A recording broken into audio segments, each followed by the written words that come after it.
कांग्रेस कहाँ स्टैंड करती है दिल्ली चुनाव में? कांग्रेस दिल्ली में फाइट करेगी, ऐसा नहीं है। दिल्ली में कांग्रेस फाइट करेगी। काम तो उसी की सीट, काम तो उसी की 10 से 15 सीट। महिलाओं को इतना फोकस क्यों? महिलाओं पे आधी आबादी है, पूरी दुनिया का विमर्श बदलना है। भावने चुनाव नज़दीक है और सभी पार्टियां हर बार की तरह इस बार भी मुफ्त वादे कर रही हैं। लगातार आम आदमी पार्टी तो मुफ्त वादे करने के लिए जानी जाती है, बिजली पानी भी उसने फ्री किया, महिलाओं के लिए बस यात्रा भी फ्री कर दी। भाजपा भी इसी राह पे अब चल निकल रही है, भाजपा भी यही काम कर रही है। तो इन सब मुद्दों पर बात करने के लिए हमारे साथ उत्कर्ष द्विवेदी जो कि स्कॉलर्स हैं और भी लोग हैं, और बगल में चाचा जी हैं, तो इनसे हम चर्चा करेंगे इस मुद्दे पे।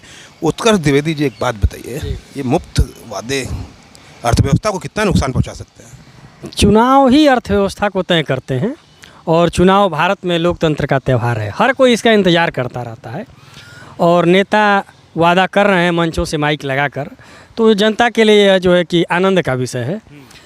और अर्थव्यवस्था की बात होगी तो ये थोड़ा एक गंभीर मुद्दा है, लेकिन जनता को यदि आनंद आ रहा है, इसमें कुछ फ़ायदे हो रहे हैं, इसी बहाने यदि कुछ मिल जा रहा है, यदि गंभीर होकर हम सोचेंगे। सरकार पैसा कहाँ से लाए? सरकार नीतीश पे भी अब देखें, नीतीश के पास तो पैसा ही देने के लिए नहीं था। अभी कुछ दिन अंत में पहले शिक्षक वाला जो वैकेंसी निकाल दी है जी, अंत में तो जनता पर ही पैसा गिरेगा, अंत में तो जनता पर ही पैसा आता है। लेकिन वो लोग कुछ भी दे रहे हैं। आज के ज़माने में जनता यह सोच रही है कि दिल्ली में ही फ्री क्यों, बाकी जगह भी करिए। नहीं, दक्षिण भारत में भी, तमिलनाडु में पहले से ऐसी राजनीति होती जा रही है। केजरीवाल को देखकर लोग जो है कि फॉलो कर रहे हैं, तो ये अच्छी बात है, कोई बुरा नहीं है। जनता यह सोच रही है कि ये लोग तो जाने के बाद 5 साल बाद दिखते हैं, कम से कम इसी में कुछ दे रहे हैं, तो ये भी अच्छा है। सिलेंडर मिल रहा है, 2100 रुपया देने को कहा है, 2500 रुपया देने को किसी ने कहा है। कांग्रेस के लिए, हाँ, भारतीय जनता पार्टी ने भी कहा कि बिजली पानी बस यात्रा हम भी फ्री करेंगे सब। 8 रैलियाँ योगी की, 8 रैलियाँ योगी आदित्यनाथ करने जा रहे हैं। योगी आदित्यनाथ तो अब हिंदुस्तान के किसी भी चुनाव में बहुत बड़ा फैक्टर हो चुके हैं, जान लीजिए। नेताओं में इतनी स्पष्टवादिता पाई नहीं जाती है। बहुत लंबे समय बाद भारत को कोई ऐसा नेता मिला है जो किसी भी मुद्दे पर बेबाकी से अपनी बात को इतनी साफ और स्पष्ट ढंग से रखने की हिम्मत कर रहा है। ये बहुत बड़ी बात है चुनाव में। मुस्लिम वोटर पर क्या प्रभाव पड़ेगा? बिल्कुल प्रभाव पड़ेगा। सब एकजुट होकर कांग्रेस को या अरविंद केजरीवाल को वोट देंगे, जिसमें उनको अपना भविष्य दिखेगा, उनको वो एकजुट होकर वोट करेंगे। लेकिन भारतीय जनता पार्टी जिस तरह से वादे कर रही है, और विशेषकर गरीबों को फोकस करके, चुनाव का परिणाम थोड़ा बहुत बदल भी सकता है। 25 साल बाद भारतीय जनता पार्टी पूरा ताकत झोंक दी है दिल्ली चुनाव में कि हम वापसी करेंगे, लेकिन उनका ये कहना है कि हम वापसी करेंगे। लेकिन सामने अरविंद केजरीवाल हैं, जो अब वो अलग छवि में नजर आते हैं। कभी भ्रष्टाचार में चले जाते हैं जेल में, कभी किसी केस में चले जाते, तो कहते हैं कि मुझे फंसाया जाता है। कहते हैं भाजपा मुझे रोक नहीं पाती तो तोड़ रही है। वही है ना कि दौड़ने में आदमी, दौड़ने से जब न जीत पाओ तो तोड़ दो आदमी को, उनका ये आरोप है। नहीं, उन लोगों का तरीका ही वही है। उन्होंने राजनीति ही एनजीओ से शुरू की थी। उन लोगों ने ऐसे लोगों को इकट्ठा करके राजनीति शुरू किया था जो राजनीति का पैटर्न नहीं था। उन्होंने वही तो फ्री के पैटर्न लेकर आए। आज देखिए, दिल्ली में भारतीय जनता पार्टी मजबूती इसलिए देख रही है कि पूर्वांचल और बिहार के लोगों का विरोध केजरीवाल का शुरू हो चुका है। उनका जो पूर्वांचल का मोर्चा था, सब विलय कर चुका है जा करके भारतीय जनता पार्टी में। इसके अलावा नीतीश कुमार और लोक जनशक्ति पार्टी, रामविलास पासवान के जो पुत्र चिराग पासवान है केंद्रीय मंत्री, उन लोगों की पार्टी को भी भारतीय जनता पार्टी ने एक सीट दिया हुआ है। महिलाओं को इतना फोकस क्यों? महिलाओं पे आधी आबादी है, पूरी दुनिया का विमर्श बदलना है। भावने सब चीज़ महिलाओं पे ज़्यादा फोकस हो गया चुनाव। वोट वो एक जगह बिना बोले जो वोटर वोट करता है, उस पर सभी का फोकस रहता है। जो क्या लाइन बोलते हैं जी, जो बाहर नहीं करते हैं, जो चुपचाप वोट डालते हैं, उनके लिए फोकस जरूर रहता है। हर कोई फोकस करता है उस पर। युवाओं का क्या रोल होगा दिल्ली चुनाव में? किसे चुनेंगे युवाओं का? सर, अगर देखा जाए तो अभी सबसे बेरोजगारी है देश में, सबसे बड़ी जो समस्या है वो बेरोजगारी है। तो युवाओं का यही है कि जो नौकरियां लाएगा, नौकरियां सबसे बड़ी समस्या है। क्योंकि अभी आप देखेंगे, चाहे इलाहाबाद देख लीजिए, दिल्ली देख लीजिए, कोचिंग संस्थानों में सबसे अधिक बेरोजगार विद्यार्थी पड़े हुए हैं जो तैयारी कई वर्षों से कर रहे हैं। यूपी की बात करिए तो पीजीटी का भी फॉर्म भरा गया, असिस्टेंट प्रोफेसर का भी फॉर्म भरा गया था, वो 2021 का फॉर्म। बेरोजगारी पे जो काम करेगा उसको ही चुनेंगे। कैसे तय करेंगे कौन काम करे? कैसे तय करेंगे? सर, यही है कि देखा जाए तो बेरोजगारी मतलब जनता, आप तो इतिहास के भी बहुत अच्छे ज्ञानी हैं, जनता तय कैसे करती है कि वोट किसे देना? नहीं, जैसे अभी साथी ने बताया कि बेरोजगारी बड़ा मुद्दा है, तो जनता इन सारी चीज़ों को देखती रहती है, आवाज़ कम करती है और देखती रहती है। आपने 2024 का चुनाव परिणाम देखा कि किस तरह से असर हुआ। उत्तर प्रदेश में बेरोजगारी एक बड़ा मुद्दा है। दिल्ली में भी नौजवान बेरोजगार हैं।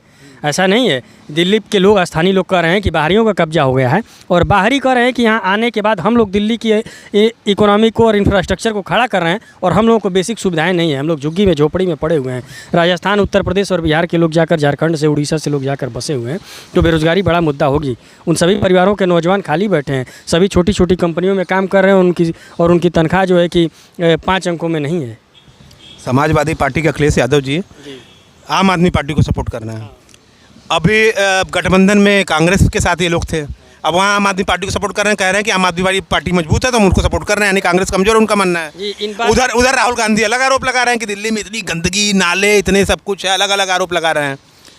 मामला बड़ा खतरनाक हो चुका है। ये भाजपा को कहीं फायदा नहीं पहुंचाता। बिल्कुल भारतीय जनता पार्टी को ये फायदा पहुंचाएगा। इन लोगों का जो छद्म चरित्र है, दोहरा चरित्र राजनेताओं का वोट मांगने के तरीके में भी स्पष्ट होकर आ रहा है। आप 3 ही 4 महीने 6 महीने पहले आप चुनाव लड़े हैं एक साथ होकर, और आज आप विरोध कर रहे हैं भारतीय जनता पार्टी का। केजरीवाल आज आपके दुश्मन हो गए, कभी साथ लड़े थे। अखिलेश यादव अभी कांग्रेस के साथ पूरी रैली, बड़ी बड़ी रैलियाँ कर रहे थे, आज उनके दुश्मन हो गए। मिल्कीपुर चुनाव में कांग्रेस खिलाफ नहीं है सपा के? हाँ, कांग्रेस ने समर्थन दिया है, लेकिन चंद्रशेखर का क्या हाल है? चंद्रशेखर आज़ाद भीम आर्मी के, उन्होंने तो अपना कैंडिडेट खड़ा कर दिया है।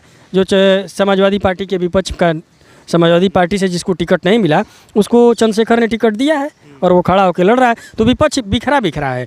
चुनाव ऐसा नहीं है कि देश भर का, देश के माहौल का प्रभाव भी जनता को भी। कांग्रेस कहाँ स्टैंड करती है दिल्ली चुनाव में? कांग्रेस दिल्ली में फाइट करेगी, ऐसा नहीं है। दिल्ली में कांग्रेस फाइट करेगी। काम तो उसी की 10 से 15 सीट, 10 से 15 सीट कांग्रेस ने। जी, 10 से 15 सीट कांग्रेस ने। आम आदमी पार्टी की स्थिति इस बार बहुत कम होगी। जी, भाजपा सरकार बना रही है ऑन एयर रिपब्लिक हिंदुस्तान। बिल्कुल, भारतीय जनता पार्टी और आम आदमी पार्टी बराबर की स्थिति में रहेंगी। भारतीय जनता पार्टी लीड भी कर सकती है यदि ठीक से पूर्वांचल और बिहार के लोगों ने। महिलाओं पे कहा ना चुनाव फोकस है, आपने भी स्वीकार किया कि भाई बिल्कुल आधी आबादी स्वीकार करना चाहिए इक्वलिटी। अब एक बात बताइए, रमेश बिजूड़ी का एक बयान आया था कि हम कालका जी की सड़कें प्रियंका गांधी के गाल जैसा, कितना प्रभाव डालेगा महिलाओं पे? ये सिर्फ जो है विपक्ष में इसलिए बोल दिया। लालू यादव बहुत लंबे समय से कहते हैं कि जया प्रदा के, जया बच्चन के गालों जैसा हम हेमा मालिनी के गालों जैसा सड़क बनाएंगे। ये एक हंसी मजाक का वो है, और ये सब चलते रहना चाहिए। राजनीति में इतनी चीज़ों को गंभीरता से नहीं लेना चाहिए। जिस तरह से बातों को बिगाड़ा जाता है, इतनी बातों को नहीं बिगाड़ना चाहिए। आपसी समरसता खत्म हो जाएगी। रमेश बिधूड़ी ने कह दिया, उसके जस्ट पहले अभी कहा था अमित शाह ने कि अंबेडकर का नाम लेना फैशन हो गया है, तो वही हाल रमेश बिधूड़ी ने भी कहा। वही बहुत उससे इल्तर नहीं है, विमर्श का रास्ता वहीं से जाता है। उनका भी वही है कि महिला का नाम, यदि उनकी बार आलोचना होती है तो महिला के नाम पर आप बार का नाम लेना फैशन हो गया है, दलित का नाम लेना फैशन हो गया है, आदिवासी का नाम लेना फैशन हो गया है, मुसलमान का भी वही हाल है। तो इस तरह की चीज़। कन्हैया कुमार, बड़ा नाम, इतना युवाओं को आकर्षित करेंगे। दिल्ली में तो बड़े नाम थे, भले चुनाव हार गए, हालांकि कम्युनिस्ट थे, कहते थे नास्तिक हैं, लेकिन मनोज तिवारी के खिलाफ लड़े तो यज्ञ भी करना शुरू कर दिए। तिवारी जी की भी ऐसे उपलब्धि कहेगी कि उन्होंने कम्युनिस्टों को भी यज्ञ करवाना सिखा दिया। तो कह रही अपनी अपनी विचारधारा है, कितना प्रभावित करेंगे, वोटर को खींचेंगे कि नहीं?